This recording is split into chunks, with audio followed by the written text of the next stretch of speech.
skripsi ini kan ya, karena terus sekali dua kali bimbingan kena coret dosennya langsung ngedrop ngedown Iya, gitu udah kan. ngedown dulu ya Pak ya. Itu sebulan baru datang lagi gitu kan. Nah, itu bisa gagal juga lama-lama kan.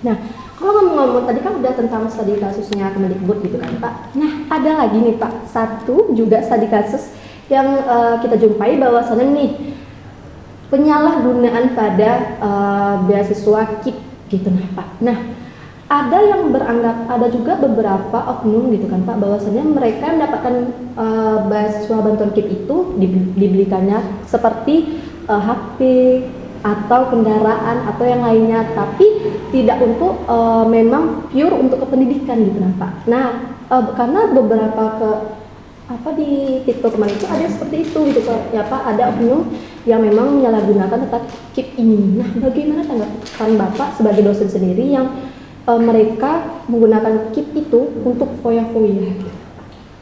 Saya termasuk pernah terlibat dalam KIP ini ya beberapa tahun, jadi saya tahu persis bagaimana pengolahan.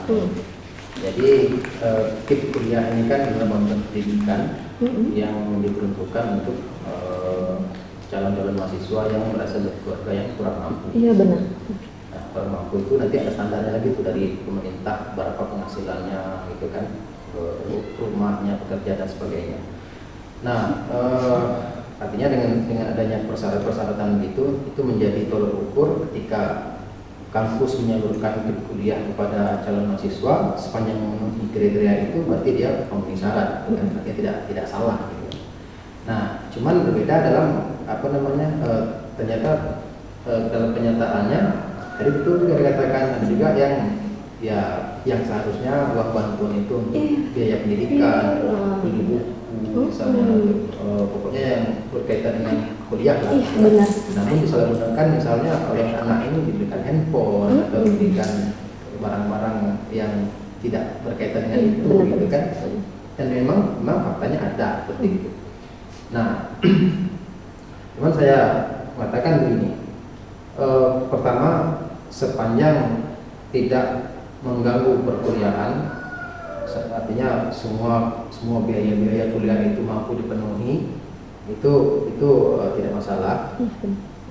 Nah, namun catatannya bisa jadi standar yang ditetapkan oleh pemerintah terkait syarat-syarat penerima KIP ini mungkin perlu tinjau ulang. Tinjau ulang mungkin terkait dengan berapa penghasilan minimum itu. Karena gini, mungkin menurut aturan si anak itu masuk kriteria, tapi kenyataan sebenarnya masih cukup mampu gitu. Iya benar sekali. Nggak miskin-miskin amat gitu kan. Tapi dia memenuhi syarat. Nah, artinya mungkin boleh jadi syarat yang ditetapkan pemerintah itu agak tinggi gitu. Misalnya penghasilan minimal orang tuanya maksimal ya, orang tuanya sekian, itu masih agak tinggi gitu. Mungkin bisa ditekan lagi yang betul-betul sangat membutuhkan. Jadi ketika dia dapat bantuan memang dia untuk kuliah gitu kan. Nah gitu.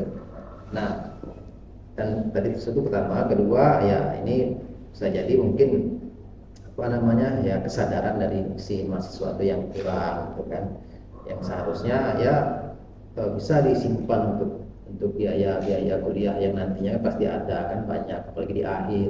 Nah, kadang-kadang kan tidak sampai situ pikirannya, kadang-kadang cepat gunakan, nanti kan ketika di akhir kan nggak ditanggung seperti KKN, biaya seminar, proposal, skripsi dan sebagainya kan nggak ada sebenarnya kan ditanggung. Nah, kadang-kadang di situ nanti baru pusing lagi gitu kan. Nah, harusnya kan sadar dari awal tabung aja gitu kan, mungkin mobil laptop lagi dan sebagainya.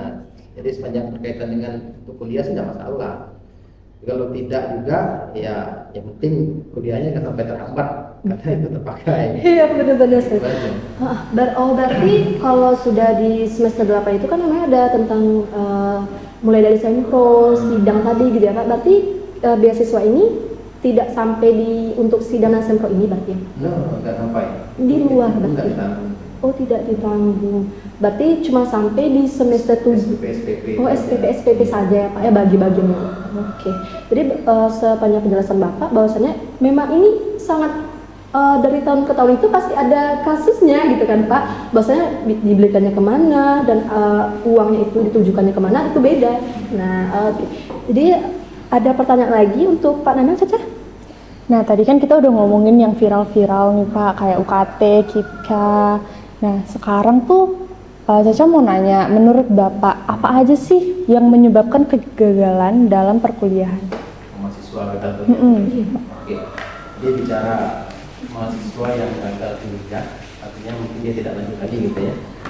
Itu memang fenomena umum, bukan hanya di kampus kita, tapi di kampus lain juga tingkat kegagalan siswa cukup tinggi, gitu kan.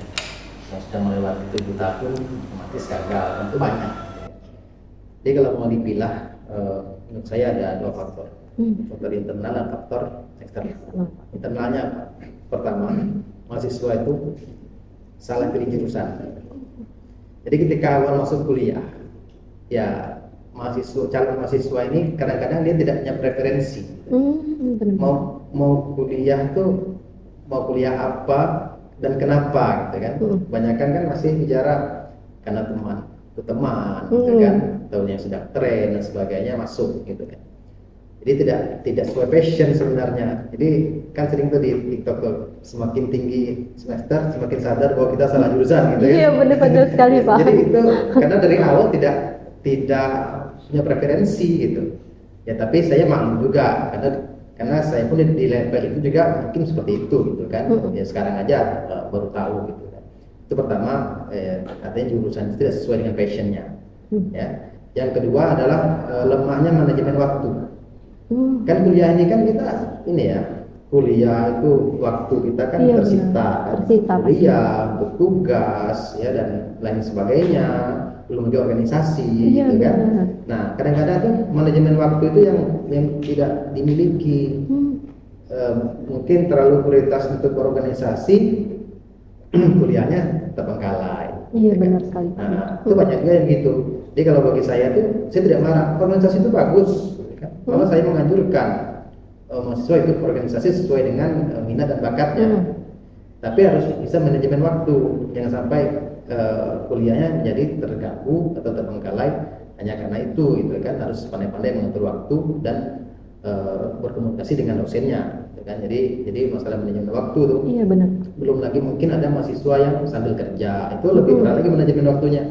Kalau nggak pandai-pandai nanti karena fokus kerja kuliahnya terbengkalai. Iya benar. Nah itu atau fokus kuliah kerjanya terbengkalai. Sementara mahasiswa tuh ya mungkin dia mandiri kan, biaya kuliah dari kerja. Ini kadang-kadang menjadi problem juga kan. Nah itu. Yang ketiga adalah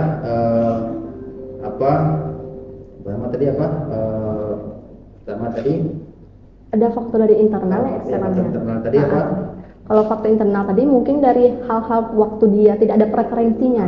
Preferensi untuk pilih jurusan. Iya benar. Habis itu manajemen waktu yang tidak bagus. Ketiga adalah ketiga mahasiswa itu tidak mampu untuk melawan tekanan-tekanan yang datang. Oh, dari pengaruh mungkin ya Pak? Tekanan, soalnya gini, kan selama kuliah ini tekanan itu kan banyak tuh. Iya benar-benar. Tekanan harus berpikir untuk membuat tugas. Benar sekali Pak. Berpikir, apalagi kalau mahasiswa di tingkat akhir nih. Iya. Tingkat akhir nih KKN itu juga kan penuh tekanan juga. Bagaimana kita bisa sukses itu kan. Lalu belum lagi skripsi ini tekanan yang paling berat nih. Skripsi ini kan, ya karena harus sekali 2 kali bimbingan. Kena coret dosennya langsung ngedrop, ngedown. Iya, gitu udah kan. ngedown dulu ya Pak ya. Itu sebulan baru datang lagi gitu kan. Nah, itu bisa gagal juga lama-lama kan. Ada tuh mahasiswa bimbingan dosen lain dosen kita sini bimbingannya setahun sekali. Hari ini bimbingan, tahun depan lagi itu tahun depan lagi. Jadi udah 7 tahun tuh mau bimbingan aja gitu. Nah, itu udah kayak hari raya gitu ya Pak ya. Itu internal. Nah, ada faktor eksternal. Eksternal. Apa? Kurangnya dukungan sosial. Oh, seperti itu ya, benar sekali. Dukungan sosialnya maksudnya ini dari keluarga dan dari teman-teman. Bisa jadi mungkin orang tua dan keluarga tidak begitu support anak itu untuk kuliah. Support itu kan ada 2, ada support material dan moral gitu kan. Ya mungkin materialnya tidak support, moral juga tidak gitu kan. Nah minimal kan ada support begitu. Teman-teman, apa pengaruh teman-teman? Kadang-kadang kita mahasiswa berteman dengan teman-teman yang tidak kuliah. Oh, jadi terpengaruh ya Pak?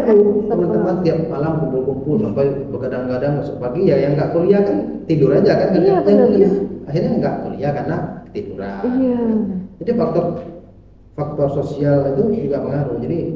Jadi kira-kira menurut saya itulah ya faktor internal dan Dan eksternal. faktor eksternal Iya, lainnya ya Pak ya? internalnya itu tadi masalah jurusan, Mm-mm. lalu manajemen waktu dan harus kuat menghadapi tekanan gitu kan. Mm-mm. Eksternalnya adalah faktor sosial lingkungan. Iya, benar. Nah itu